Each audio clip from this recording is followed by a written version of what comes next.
شروع اللہ کے نام سے جو بڑا مہربان اور نہایت رحم کرنے والا ہے۔ اللہ تعالیٰ قرآن پاک کی سورہ اعراف میں فرماتے ہیں، جس دن اللہ رسولوں کو جمع کرے گا پھر کہے گا تمہیں کیا جواب دیا گیا؟ وہ کہیں گے ہمیں کچھ علم نہیں، بے شک تو ہی چھپی باتوں کو جاننے والا ہے۔ السلام علیکم، میں Miss Amina Javed educational classes for all سے۔ آج کا ہمارا موضوع ہے کنفیکشن یا اعتراف کرنا۔ آج کل کے اساتذہ، والدین سب کا جو سب سے بڑا مسئلہ ہے وہ ہے بچہ پڑھتا نہیں، سمجھتا نہیں ہے، بس رٹ لیتا ہے اور رٹنے پہ ہی سارا ٹائم لگاتا ہے۔ الٹے سیدھے سوال کروا لو اور بس بیکار کی باتیں آتی ہیں بچوں کو کرنا، اور اس میں بہت ماہر ہیں۔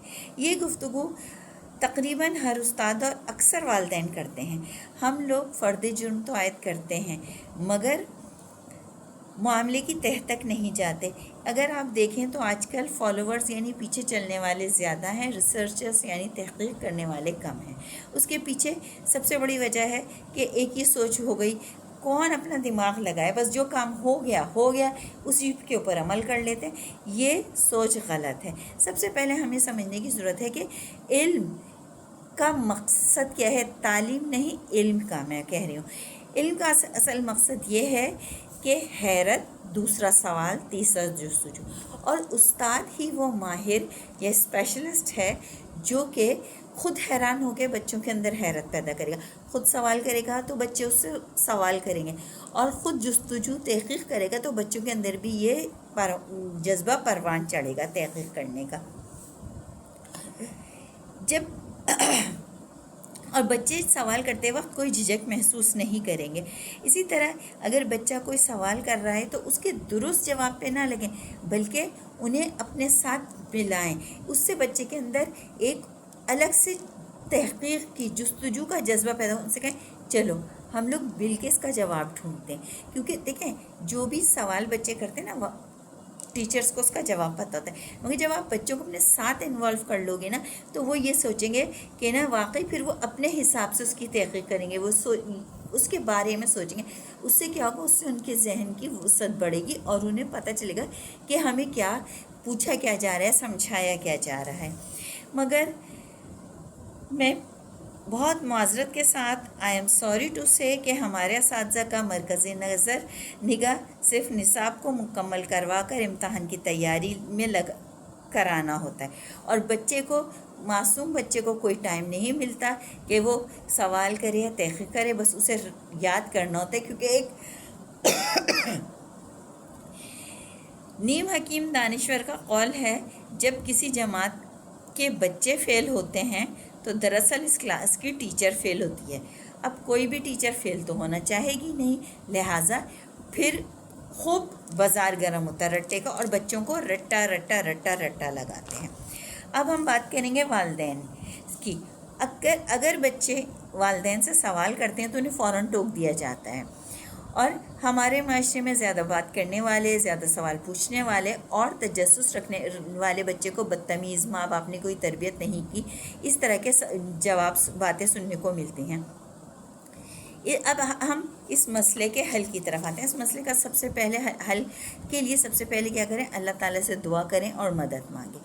پھر آپ یہ کریں کہ بجائے بچے کو جھڑکنے کے، وہ جو سوال کر رہا ہے اسے مطمئن کریں، انہیں کھیلنے کی اور سوال کرنے کی آزادی دیں۔ میری ملاقات ایک 2.5 سال کے بچے سے ہوئی، ایک سوشل ایونٹ تھا وہاں پر، تو اس بچے کے ہم عمر بچے کھیل رہے تھے، مگر اس بچے کو اس کی والدہ اور نانی نے ایک کونے میں بالکل آئسولیٹ کیا ہوا تھا، بیٹھ جاؤ یہاں پہ، ہلنا نہیں، تمہاری ٹانگوں میں درد ہو جائے گا، یہ ہو جائے گا۔ وہ بیچارہ وہاں پر آرام سے بیٹھا ہوا تھا ایک دم عجیب طریقے سے۔ پھر اسی بچے سے میری ملاقات 2-3 مہینے بعد ہوئی، تو وہ بیچارہ اب خود ایک کونے میں آئسولیٹ ہوا بیٹھا تھا اور اپنے ہم عمر بچوں کو اچھلتا کودتا دیکھ رہا تھا، کھیلتے ہوئے حسرت بھری نگاہوں سے۔ اب آپ مجھے ایک بات بتائیں، یہ بچہ کیا بنے گا؟ ایک ڈرپوک، دبی ہوئی شخصیت والا انسان بنے گا؟ تو کیا ہمارے معاشرے کو، ہمارے قوم کو ایسے لوگ چاہیے؟ نہیں، بالکل نہیں۔ وہ کچھ بھی نہیں کر سکتے، بس ان میں خوف ہی ہوتا ہے۔ لہٰذا بچوں کے اندر اٹھنے والے سوالات کی طرف توجہ دیجیے، کیونکہ یہ اللہ تعالیٰ کی والدین کے لیے، خاص کر ماں کے لیے، کہ یہ بہت بڑی اللہ کی نعمت ہے، خدا را اس کی حفاظت کیجیے۔ اور اب ایک بات یہ کہ اب ہم کس طرح اگر آپ استاد ہیں تو آپ کس طرح کر سکتے ہیں؟ دیکھیے، سب سے پہلے تو آپ جو بھی مضمون پڑھاتے ہیں اس میں جو ٹاپک آپ نے چنا ہے اس کو خوب اچھی طرح پڑھیں، پھر اسے بچوں کو ایسے سمجھائیں جس بھی کلاس کے حساب سے بچ جائے، وہ نرسری کا ہے یا میٹرک کا ہے، اس کے لیول پہ آ کر اس کو سمجھائیں۔ اور دوسری چیز یہ ہے کہ اس کو اچھی طرح سمجھانے، وضاحت کریں، اور پھر مکمل سمجھائیں کہ کم وقت میں بچہ صحیح سے سمجھ جائے۔ ان کے لیے اسے چیلنجنگ بنائیں، آپ مکمل توجہ موضوع پر رکھیں۔ مثلا آپ بچے کو پاکستان کے بارے میں پڑھا رہی ہیں تو سب سے پہلے بچے کو پاکستان کی اہمیت، ضرورت اور قربانیوں کے بارے میں سمجھائیں، پھر ان کو سوچنے کے لیے ان کے سوال کریں، ان سے سوالات کریں۔ دیکھیں، برین اسٹارمنگ جسے کہتے ہیں کہ وہ سوچنے کا عمل شروع ہوتا ہے۔ پھر بچوں سے کریں، اگر پاکستان نہ بنتا تو کیا ہوتا؟ اگر قائد اعظم ہمت چھوڑ دیتے اور وہ تھک جاتے تو پھر کیا ہوتا؟ کہ ہم اس طرح جیسے آج ہم پاکستان میں آرام سے اپنے دینی اصولوں پر چل رہے ہیں، کیا ہم ایسا کر سکتے تھے؟ اب جب اس طرح کے سوال بچے سے کریں گے، بچہ سوچے گا، پھر اس کا جواب سوچے گا، اس سے کیا ہوگا؟ خود بخود اس میں جستجو پیدا ہوگی، اور اسے جو آپ 1.5 یا 2 صفحے کا جو مضمون آپ نے پڑھا ہے وہ اس سے بہت کچھ سیکھ لے گا۔ بس صرف مسئلہ یہ ہے کہ نا جو اساتذہ ہیں نا ان کے پاس علم ہونا چاہیے، اس کے لیے پھر میں یہ کہوں گی ریڈنگ بک، کتاب پڑھیں۔ کتابیں پڑھنے سے بہت معلومات ملتی ہے۔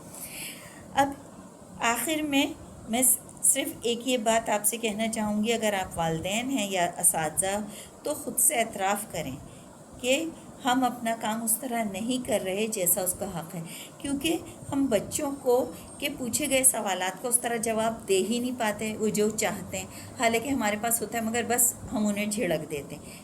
اس کو چھوڑ دیجئے بس، اور یہیں پر بات ختم کرتے ہیں۔ اللہ میرے کہنے اور آپ کے سننے کو قبول فرمائے۔